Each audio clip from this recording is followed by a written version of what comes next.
Should Go on. did that flash up?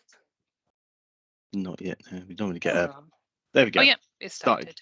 Started recording now. So yeah, hello and welcome everybody. Yeah, as Ruth said, my name's Simon Needle. I am representing Birmingham Tree People today, which is a Birmingham-based tree warden group, which is a registered charity, and we offer training to residents or anybody who really wants to attend our online sessions or in-person sessions around how to be a tree warden, what tree warden does, looking at trees, from anything from just purely, I suppose, their aesthetics and beauty right through to looking at their management and understanding how we manage trees in the urban and rural environment, particularly the urban environment for Birmingham, pests and diseases, tree planting, all that kind of stuff.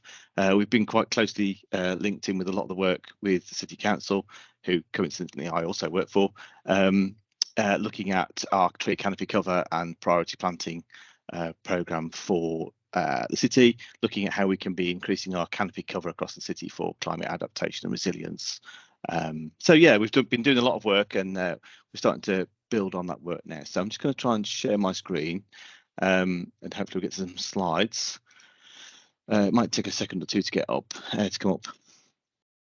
But what we've started today, I suppose that those of you who know about tree planting will know there's a slight sort of bit of irony about the title of this, which is the simple act of planting a tree, because to be honest, actually putting the tree in the ground is a fairly simple act and a very satisfying act as well, but it's also one that takes quite some, or can take quite some planning beforehand as well. So I'm going to try and run through the process that we would go through as a community organisation, or we're thinking about what we're doing in terms of what trees we want to plant and where.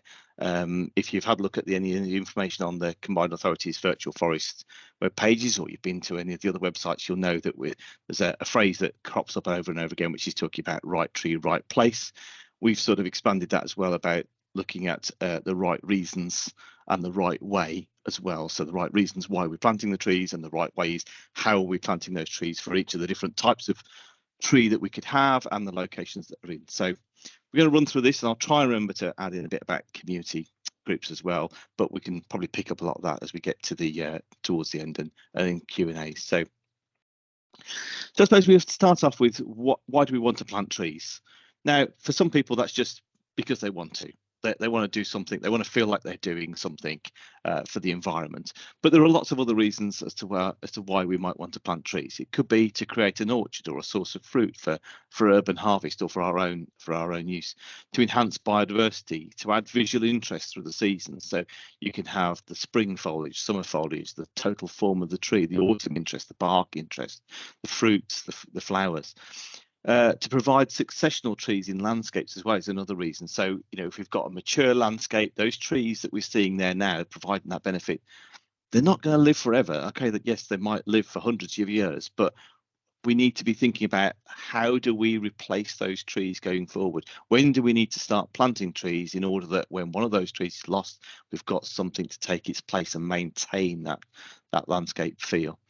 To increase canopy cover, as we mentioned, we've been looking at canopy cover in Birmingham. We've got our canopy cover mapped out across the whole city, right the way down to what we call lower super output area.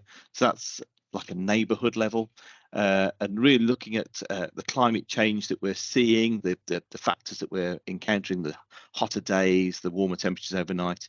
We need to be increasing our canopy cover in cities to help with urban cooling. So looking to get these urban areas to 25% or more canopy cover where we can, or if we can't get canopy cover, what other urban greening can we get in there? To provide resilience to pests and diseases through diversifying tree stock. It's great having a nice woodland of trees out there, but as many of you might have seen with things like ash dieback, if you've got an ash woodland, we're at risk of losing that entire woodland to ash dieback. So how can we increase the resilience? Can we diversify the tree stock? Can we plant different tree species that fill the niches of those ones that we're losing? Some of the things which I just alluded to earlier there was about to aid the air cooling. So as trees are taking up moisture from the ground and transpiring through the that moisture out through their leaves. That cools the air around us, cools the temperatures, and that's something that really impacts human health and well-being in a beneficial way. Cooler nighttime temperatures leads to less years life lost, especially for those who are suffering ill health or are old or particularly young or vulnerable disposition.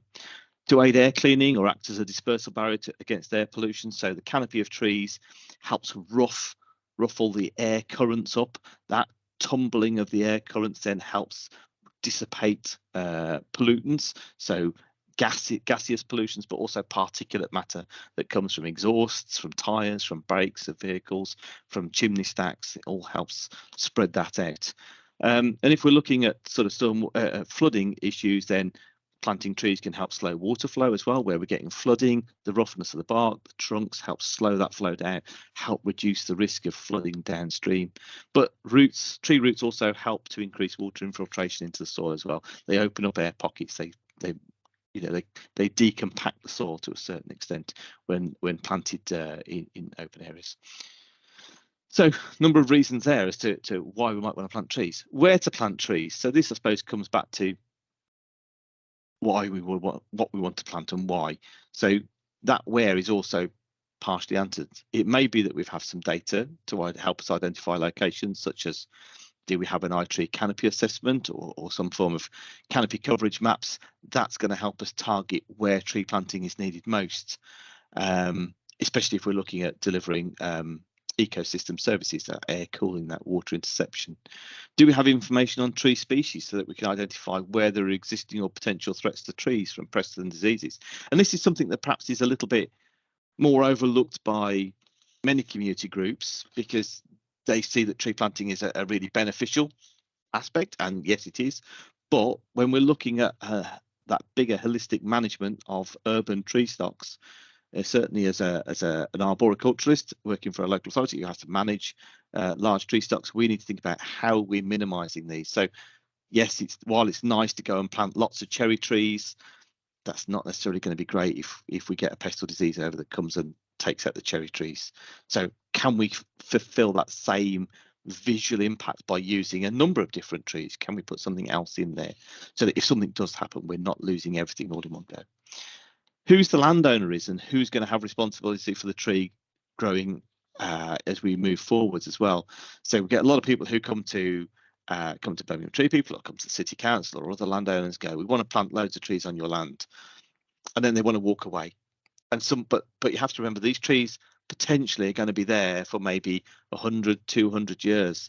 And while for the vast bulk of their life, they're probably not going to be presenting a risk to anybody from branches falling off or that kind of thing, or falling over, that there is sometimes that risk involved as well. So the landowner has to be happy that the trees where they're going to be planted are in the right location, the right types of trees, and they're happy to take on that management going forwards. Obviously, if it's in your garden, that's fine. You've got full responsibility for it.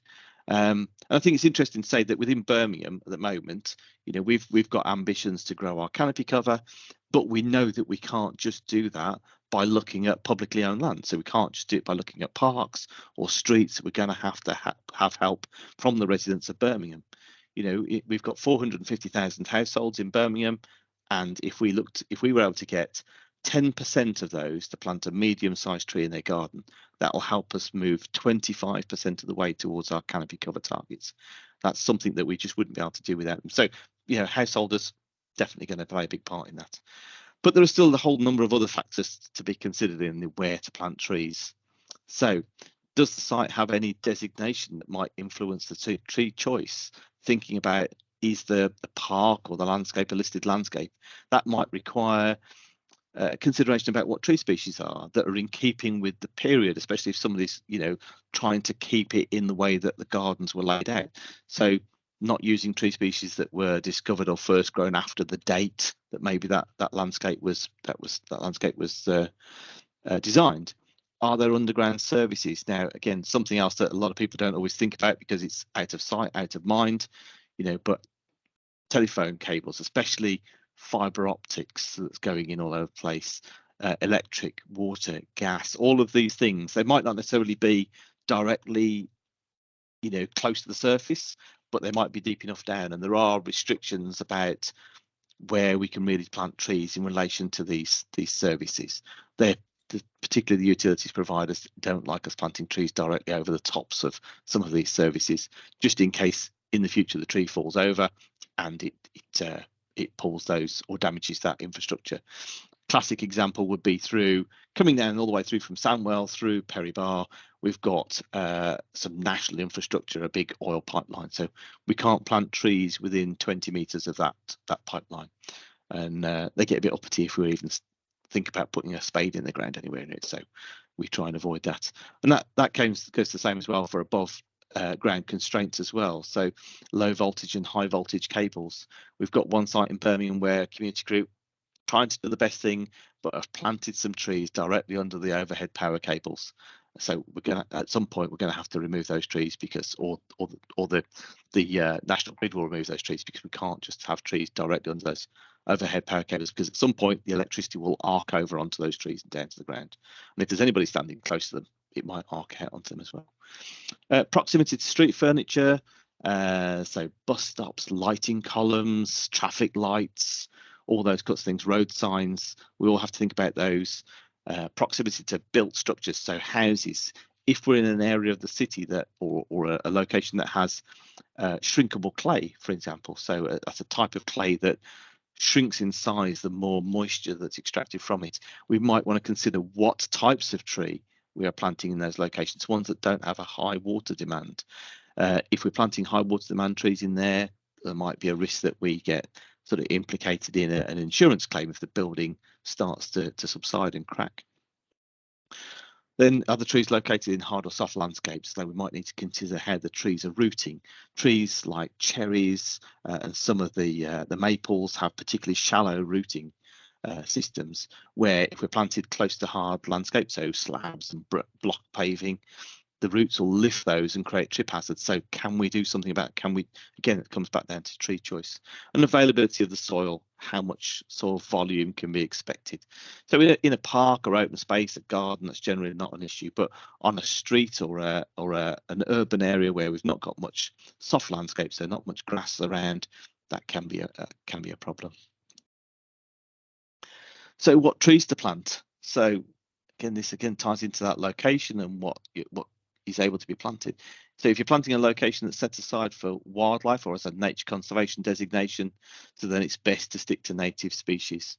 Some tree species are seen to be invasive, and so we would not necessarily want those planted in our sort of more sensitive habitat sites, especially if it's a priority habitat. So you can usually get that sort of information from your local authorities' planning websites if they've got mapping that shows sites that are local wildlife sites, or for Birmingham we call them SINCs, so sites of importance for nature conservation, or SLINCs, so local importance, or local nature reserves, but we also have triple SIs and national nature reserves. So there's a number of designations that you can look out for.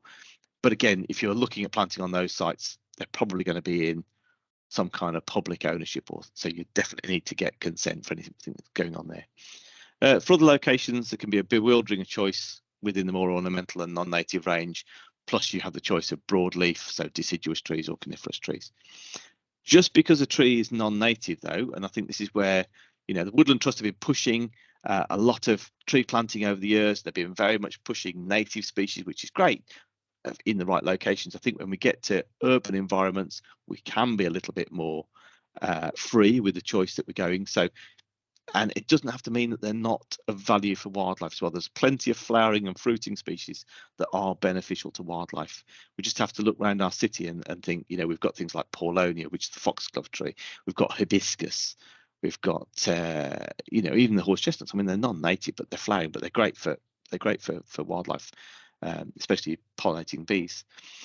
Fruit trees, though, can be a little bit confusing if you're not used to it, because there's a huge choice of modern and heritage varieties out there, but you need to choose an appropriate rootstock and consider if the trees are self-fertile, if they need a cross-pollination or triple pollination, and therefore require another variety or two to ensure successful pollination and fruit production. Plus, then we also have to consider, if you're looking at it for fruit, how do we prune those trees?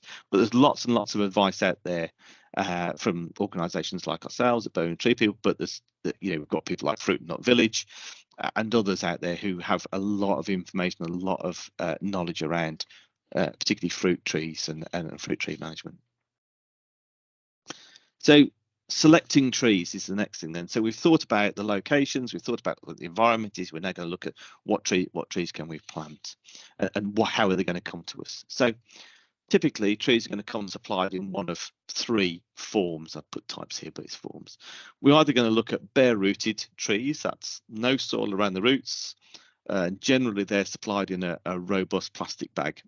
Now these trees might be small trees that we call whips, or they might be fruit trees, so they might be sort of maybe a metre or more tall, but you can get quite tall trees, so maybe 2.5 meters, or maybe a little bit more bare rooted trees as well. They tend to be at the cheaper end.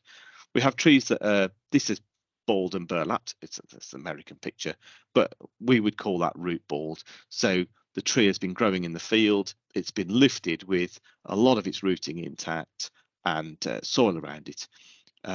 You've got good solid root ball, difficult to check on site that the roots are in good condition.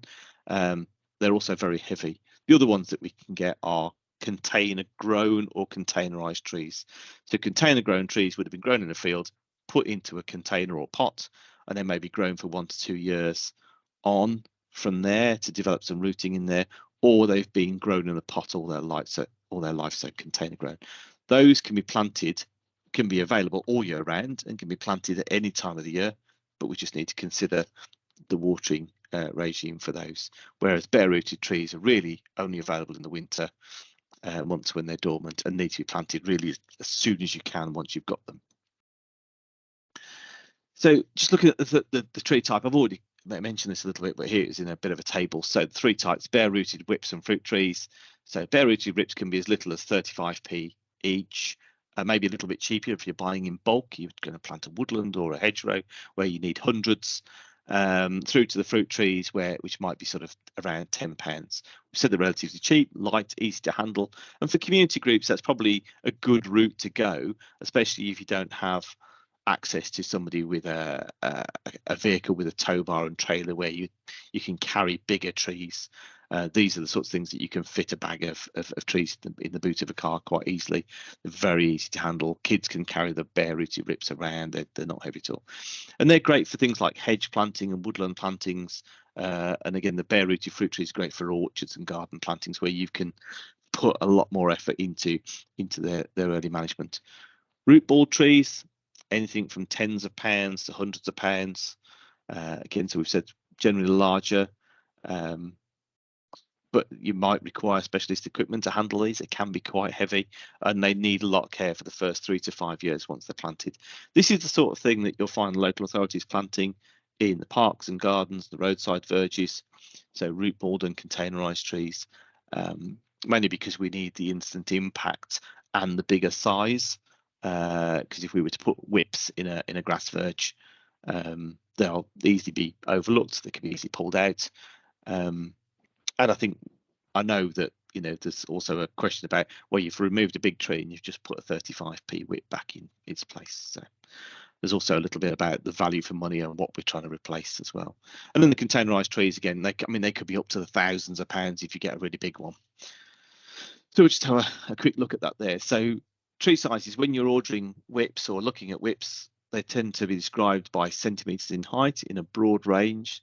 So either described as 20 to 40 centimetres tall, 40 to 60, 60 to 80s. Fruit trees come as described as being maidens. That's a sort of single stem with no sort of real side branches. A bush, which will obviously have side branches, cordons, half standards, straight leads, and standards. There's a bewildering array again of how they're produced, all slightly different. It depends as well how much work you want to put into making a good formed tree. The standard trees, though, they tend to come described by the size in terms of the girth of the trunk, and the picture down there in the bottom left hand corner just gives an indication of some different sizes of containerized trees. So typically the sort of thing that you might see planted on a highway's verge is the one on the sort of the right hand edge of that picture, the 14 to 16s. If you're looking at somebody who's been doing a new public realm scheme or a new park or some other kind of ornamental planting, you might be looking at the 20 to 25s or 30 to 35s. So that's the number of centimeters around the circumference of the trunk, right the way through to getting things like 70 to 80 centimeters. And you can see how big those are and why you need specialist equipment. And we describe these slightly differently as well. So feathered trees around, a meter, 1.7 meters tall, light standards, regular standards, select standards, heavy standards, extra heavy standards. So anything really above the 14 to 16 is definitely an extra heavy standard. And then we go to mature and super mature. I think if we look at some of the descriptions in the catalogue, so a wide range. But again, like I said, for community groups, things like fruit trees, whips, and things like the feathered trees and light standards are going to be the sort of thing that you can handle quite easily. They're easy for somebody to deliver to a household or to a site, and don't require the specialist equipment. Got to hold up a bit, haven't I? So fruit tree rootstocks. Again, this is the other aspect. So if you're looking at fruit tree, I strongly suggest you find a reputable supplier and talk to them about what you want and what you want to achieve, because you've got these various options here. You have to forgive the blurriness of the picture here. It's the best image I could find on this, but you've got things like very dwarfing. So trees, the rootstock determines how big the tree will get. So very dwarf will probably keep the tree under 2 meters, moving through dwarf, semi-dwarf, medium, semi-vigorous, vigorous, and very vigorous, which is sort of like a tree that's going to just romp away, gets the fullest size that it can. So that's, a big tree. They might get 30 feet or more on there. So you can see them getting to 4 meters. Different types of tree, pears, plums have different rootstocks as well. Biosecurity, plant health as well. So as we mentioned a bit earlier about things like ash dieback, there are lots of pests and diseases that we have in the UK. There's also lots on the horizon as well, new ones arriving every day. So can we try, when we're looking at buying trees, can we obtain UK grown trees? Does the company that we're approaching have a robust phytosanitation policy, quarantine processing? That means, do they consider how they're treating the trees? Are they free of pests and diseases? Have they monitored them? Are they coming from a pest-free zone? Just to give an example here, in the 70 years from 1900 to 1970, there were 16 new tree pests or diseases recorded in the UK, but the 25 years from 1980 to 2015 saw an additional 24 new pests and diseases arrived in the UK. So in that short period, there was, it's not quite double, but it was heading that way, pests and diseases, and we've seen that increase rapidly. And there's I think there's a part. What is it? Somewhere. I just need to move the video in the corner. Again, we're seeing new things arrive every day. There are things that are moving across, Europe. Things like emerald ash borer that are coming through Europe. It's rife in America. It's been all over the place, killed millions of trees. We don't want to see that here coming and attacking any other trees that we've got. Next slide. Here we go. Tree species selection. I'll try and speed up a bit in a short time. So we've already said this, when we're looking at tree species, we can think about the types of tree that we want to come, how they're going to be sent to us, what sort of sizes. Tree species selection is something else. So there's loads of information out there available to individuals and organisations on tree species. Larger suppliers often have their own catalogues, which will detail trees they have in stock, and often details of mature size, form and features. But there's some really good web based information out there. If you look at the Trees and Design Action Group, there's their booklet, which is called Tree Species Selection for Green Infrastructure, a guide for specifiers. This has got somewhere around 280, 300 species in it that give you all sorts of details about what the tree is going to look like. So the next slide there talks about, this is from that document there. So we're looking at where the trees could be used, their mature size, the crown shape, the crown density, what's its natural habitat, environmental tolerance. So is it something that will grow in shade or a shadier place? Is it something that needs to be in full sun? Is it sensitive to drought or not? Can it cope with waterlogged soil or not? And if we're looking at putting trees in to help deal with flooding issues, we don't want to put trees in that's sensitive to waterlogging. We need trees that are tolerant to waterlogging on that, but also will be moderately tolerant to drought as well, because that flooding is not going to happen all year round.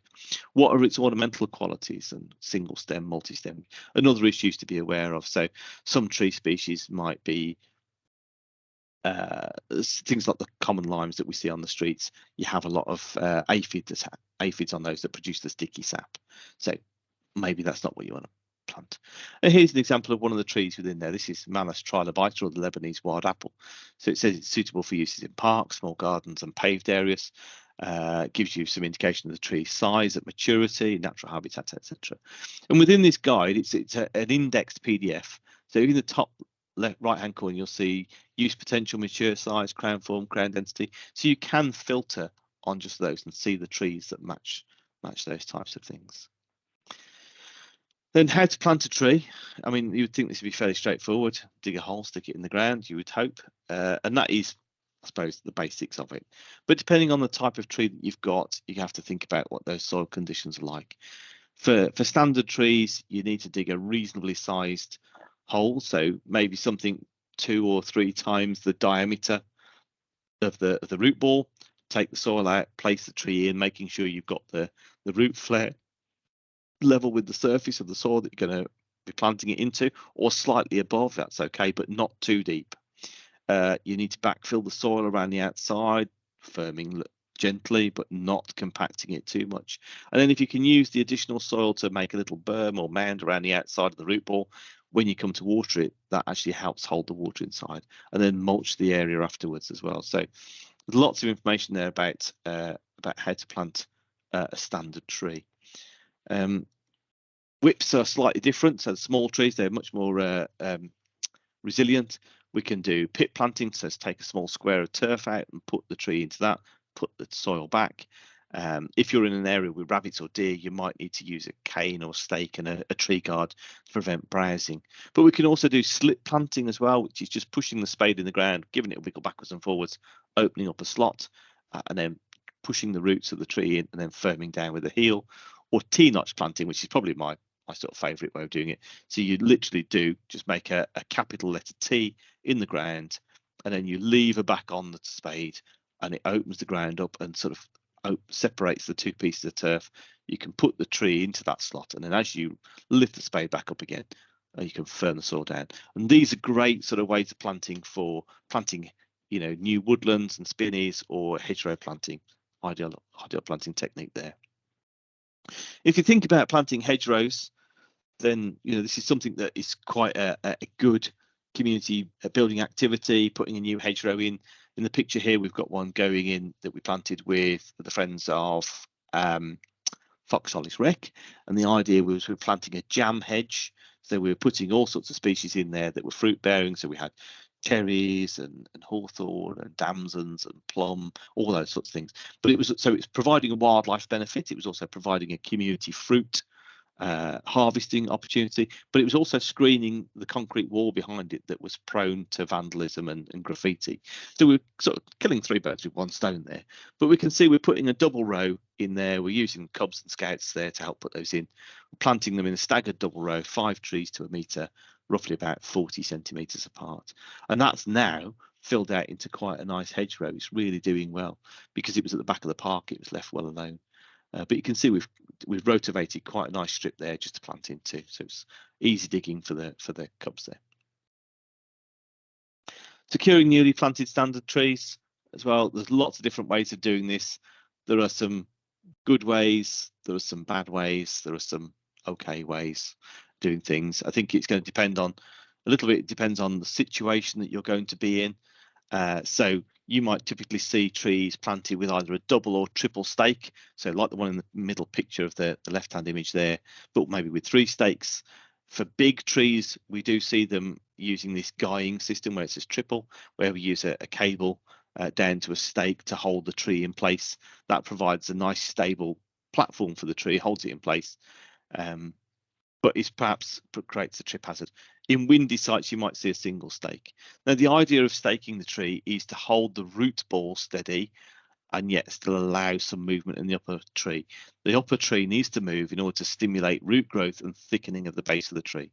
So the 2 central images and the image over to the right-hand side are examples of different ways of doing that. The top one is just some simple wooden battens placed over a root ball of a tree. That holds the root ball in place while allowing the tree to move. It also means that the tree doesn't attract a lot of attention. So if you're planting in an urban area or a park where you think it might attract vandalism, actually putting brand new big stakes in is one of those ways that seems to attract attention. This, you can cover these stakes over with wood chip as a mulch, and they're barely visible at all. The bottom picture is a commercially available sort of steel structure system of stapling those in.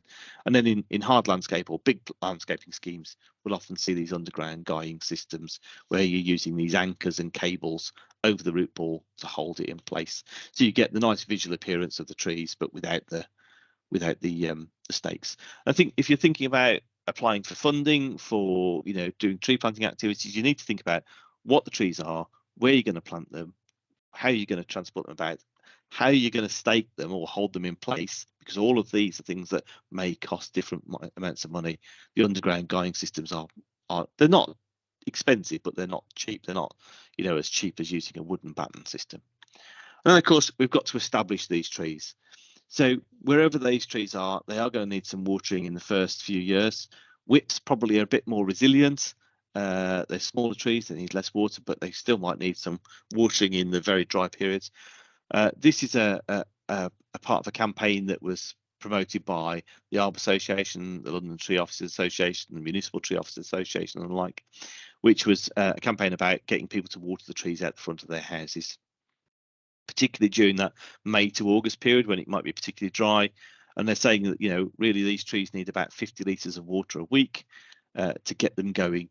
And you can help by seeing whether you can help use grey water, so water that you may have done washing up with, water that you've harvested, and put that on the tree, especially in the times of drought. Local authorities will do what they can to keep up, but when you think we're planting thousands of trees over hundreds of miles, thousands of miles of road network, often getting around them all frequently enough is often an issue.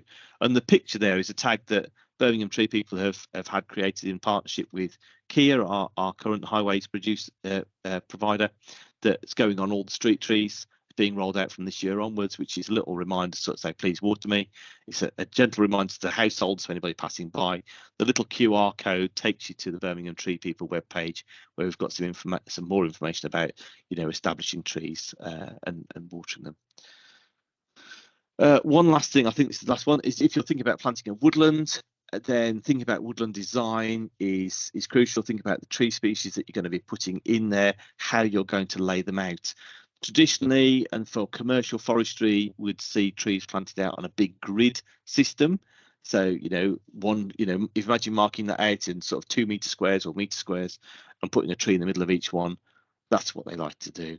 But for biodiversity, for wildlife value, we need to see a much more organic shape to those.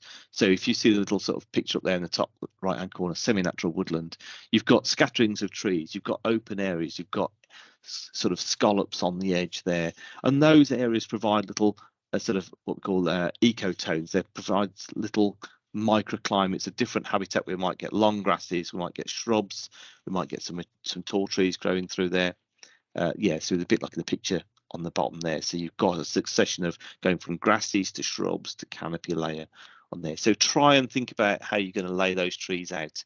It's all very well. It's nice to sort of just go and say it's easy to put them all in a grid shape, but it does need a little bit more thought than that. But there's lots of people out there who can help give you advice and guidance: Wildlife Trust, Woodland Trust, local tree warden groups, parks rangers. Those kinds of people can all give you advice and guidance on what would be good and how to design these woodlands.